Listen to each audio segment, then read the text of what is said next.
कासगंज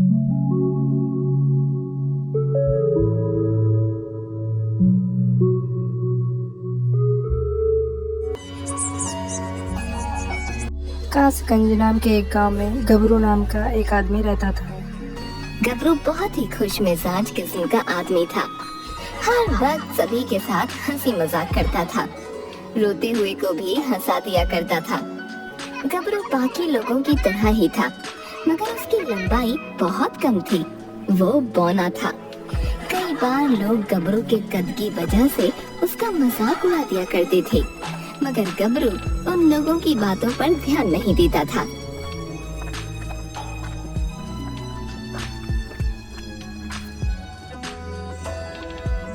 अरे भाइयों, तुम सभी यहाँ चाय पीने आते हो या लड़ाई करने आते हो हैं? तुम लोग तो एकदम बुड़बक हो। रुको, अभी हम तुम लोगों को हंसाता हूँ। हाँ, तुम सभी लड़ना तो एकदम बंद ही कर दो, वो भी अभी के अभी। क्या रे गबरुआ, हैं? कैसन हो? तुम्हारा ही इंतजार कर रहे थे हम। अब तने कचो मस्त सा सुनाए दो। इस सबका शांत करवाई के खातिर दिमाग का दही हुई गवाह है। अरे भैया जी काहे परेशान होते हैं? अब आपका गबरुआ आ गया है ना, पी लीजिए गबरू की तरफ से एकदम तड़कता फड़कता शानदार चुटकुला। तो एक बार की बात है, एक पत्नी अपने पति से कहती है कि अजी सुनते हो, पड़ोस वाली मीना की बेटी को 100 में से 99 नंबर मिले हैं। इस पर पति पूछता है, अच्छा फिर एक नंबर कहाँ गया? ये सुन पत्नी कहती है कि वो एक नंबर अपना चिंटुआ लेकर आया है।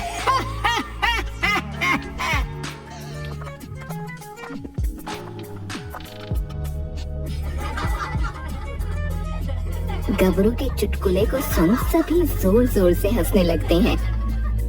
वाह भाई वाह गबरुआ, भाई वाह, मजा आ गया चुटकुला सुन के। तो है तुम तो भैया। तो अब इसके बाद एक दूसरा कुछ सुना दो। ठीक है, आप लोगों की खिदमत में गबरू एक प्रश्न पेश करने जा रहा है, तो सुनो। एक पत्नी अपने पति से चॉकलेट छिपाकर सबसे ऊंची रैक पर रख देती है। पति ये देख लेता है, मगर लाख चाहने पर भी उसे चॉकलेट नहीं मिल पाता है। अब बताओ क्यों? अरे बाबा रे, उतना तो मालूम ही नहीं है, तो ही बता। अरे भैया जी, उसके पति की इतनी लंबाई ही नहीं थी कि वो वहाँ तक पहुँच पाता।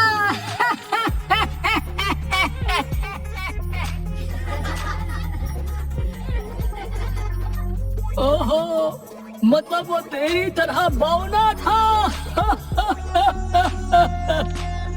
ये सुन गबरू बहुत दुखी हो जाता है।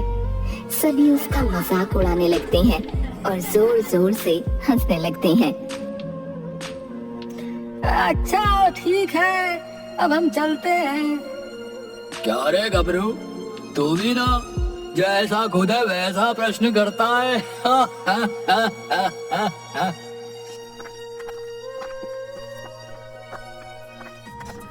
गबरू उदास होकर अपने घर आ जाता है।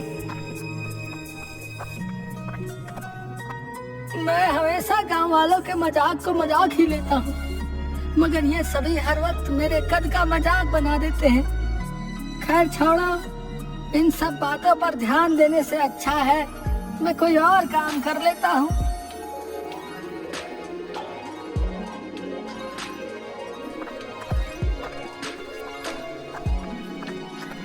गबरू बहुत मेहनती था। जब कभी किसी को मदद चाहिए होती तो उसकी मदद जरूर करता था। हाँ बताइए अम्मा जी, क्या करना है? मैं अभी कर देता हूँ। बेटा कुछ सामान है, उन्हें उतार दे। मैं तो बूढ़ी हो गई हूँ, इतना वजन नहीं उठा पाऊंगी।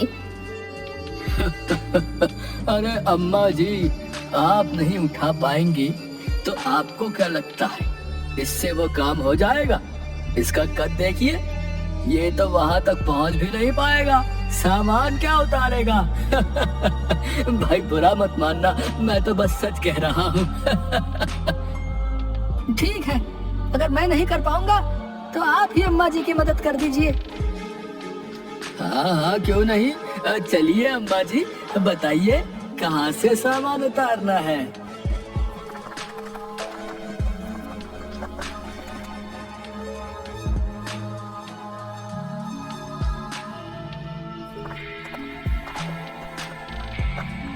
गबरू चाहे कितना भी गांव वालों के साथ घुल मिल कर रहता, मगर सभी एक मौका नहीं छोड़ते थे उसके कद का मजाक उड़ाने में।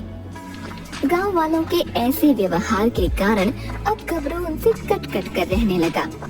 उन सभी से बहुत कम ही मुलाकात करता और चाय पीने भी कम जाने लगा।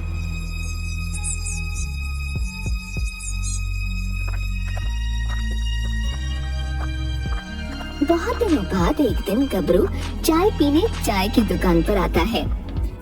अरे गबरू, तू भाई आजकल कहाँ है? कहीं नजर नहीं आ रहा है। भाई क्या हुआ? तेरे सारे चुटकुले अब खत्म हो गए क्या है?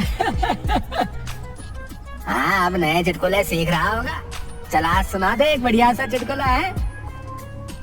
नहीं, मेरा मन नहीं है, मैं जा ही रहा हूँ, आप लोग बैठिए। अरे गबरू, रुक तो जरा। इतनी भी क्या जल्दी है? थोड़ी देर हमसे बात तो कर ले। कौन सा तू देश का प्रधानमंत्री है जो तुझे जरा भी फुर्सत नहीं है? गबरू थोड़ी देर वहीं रुक जाता है।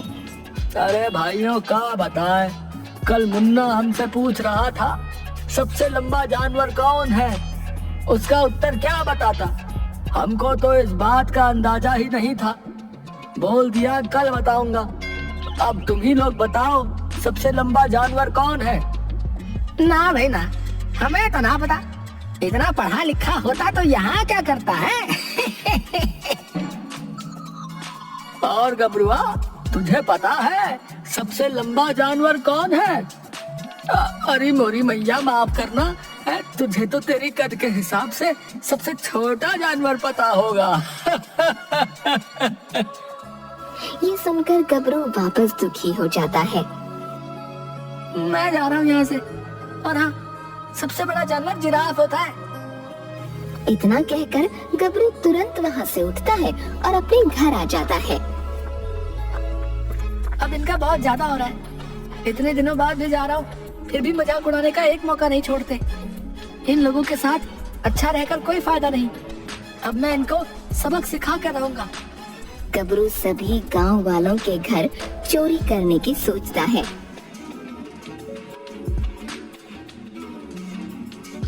आधी रात में मुंह पर काला कपड़ा बांधकर गबरू चोरी करने निकलता है। जब सभी गांव वाले मेरा मजाक उड़ाने से पहले नहीं सोचते, तो मैं क्यों उनके घर पर चोरी करने से पहले सोचूं? शांति से जाता हूँ और चोरी करके आता हूँ।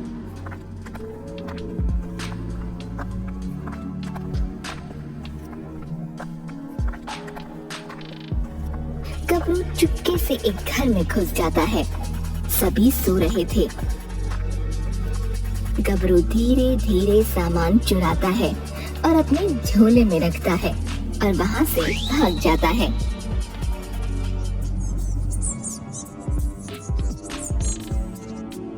अगली सुबह गांव में हल्ला हो गया कि गांव में चोर घुस आया है। अब मुझे खुशी मिल रही है। अब ये भी परेशान हो रहे हैं। अब तक तो ये सिर्फ मुझे ही परेशान करते थे। अब मैंने भी इनको सबक सिखा दिया है।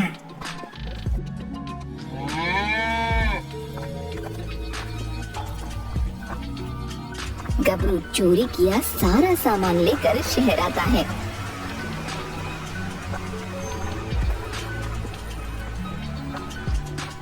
और सस्ते दाम पर बेच देता है।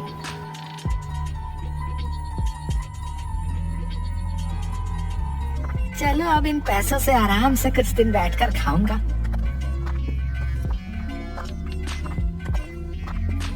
गबरू ने गांव वालों से मिलना जुलना, बात करना एकदम बंद कर दिया था। कोई उससे मदद मांगने आता तो भी वो उसकी मदद करने नहीं जाता।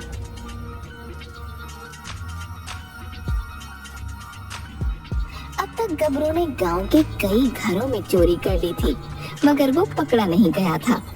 जब भी कोई आता तो छोटी कद होने के कारण वो कहीं भी छिप जाया करता था और कोई उसे पकड़ नहीं पाता था। मुझे पकड़ पाना इतना आसान नहीं, और इन गांव वालों के हाथ तो मैं कभी नहीं आने वाला। दिन प्रतिदिन गबरू चोरी करने के नए नए पैतरे सीखने लगा और एक मंझा हुआ चोर बन गया।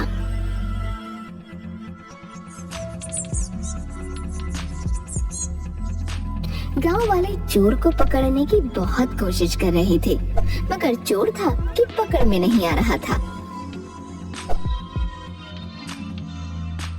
अरे ये हमार कासगंज को किसी की नजर लग गई है, जो हर घर में चोरियां हो रही है। राम राम, ये कहाँ हो रहा है? अब तो रातें जाग जाग कर बितानी पड़ रही है। सही कहा भैया, चोर बहुत शातिर है, लेकिन एक बात है, ज्यादातर तेज तर्रार बनने वालों के घर ही चोरियां हो रही हैं। क्या कहे तुम? चोरी तो चोरी है भैया। अरे मेरा कहना यह है कि कोई समझदार चोर है। हाँ। अरे दुकान वाला सठिया गया है। चलो सरपंच जी के पास चलते हैं, वही कुछ उपाय बताएंगे। सब मिलकर सरपंच के यहाँ जाते हैं। मुखिया जी कुछ कीजिए, कासगंज अब रहने लायक नहीं लगता। चोरी चकारी बहुत बढ़ गई है। हाँ हरिया, सही बोला तुमने। हम लोग भी उसी विषय पर बात कर रहे हैं। जल्दी ही कोई ना कोई हल जरूर निकलेगा। सब चौकन्ने रहो बस। गबरू जहाँ रहता था वहीं पास में झींगा नाम का एक आदमी रहने आता है। झींगा भी गबरू से बात करने की कोशिश करता है, मगर गबरू उससे भी बात नहीं करता। अरे हम पड़ोसी हैं, अगर ये बात कर ही लेगा तो क्या हो जाएगा? पता नहीं कैसा आदमी है।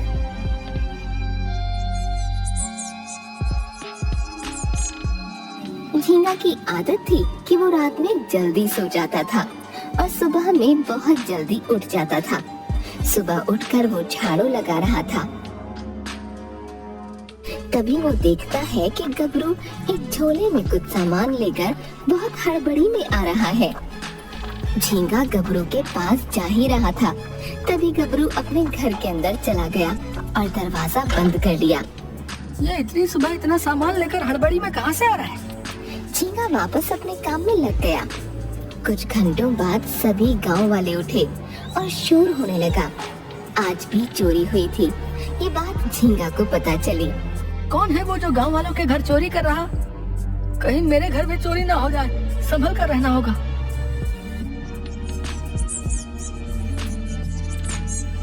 अगली सुबह भी झींगा गबरू को सुबह सुबह सामान लेकर हड़बड़ी में आते देखता है।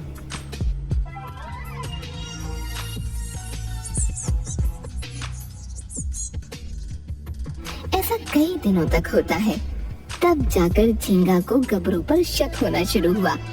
ये हर रोज को सामान लेकर हड़बड़ी में आता है और हर रोज गांव में चोरी भी हो रही है। कुछ ना कुछ तो गड़बड़ जरूर है। झींगा सरपंच जी को ये बात बताता है। मुझे तो लगता है मेरा पड़ोसी गबरू ही गांव में चोरी कर रहा है। तुम्हारे पास कोई सबूत है? नहीं, अभी तो नहीं है, मगर मैं सबूत इकट्ठे करता हूँ। झींगा गबरू के पीछे लग जाता है।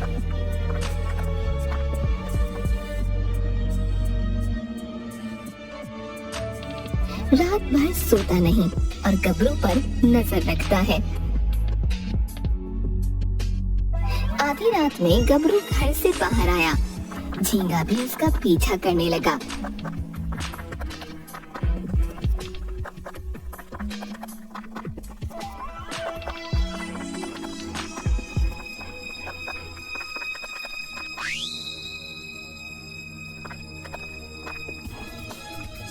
गबरू एक घर में गया और सामान चोरी किया।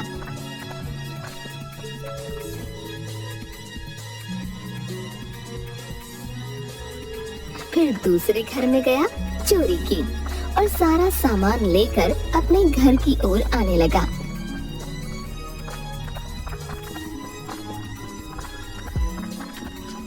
तभी झींगा ने उसे पकड़ लिया। छोड़ दो मुझे। देखो मुझसे मत उलझो, नहीं तो अच्छा नहीं होगा। शोर सुनकर सभी गांव वाले इकट्ठा हुए।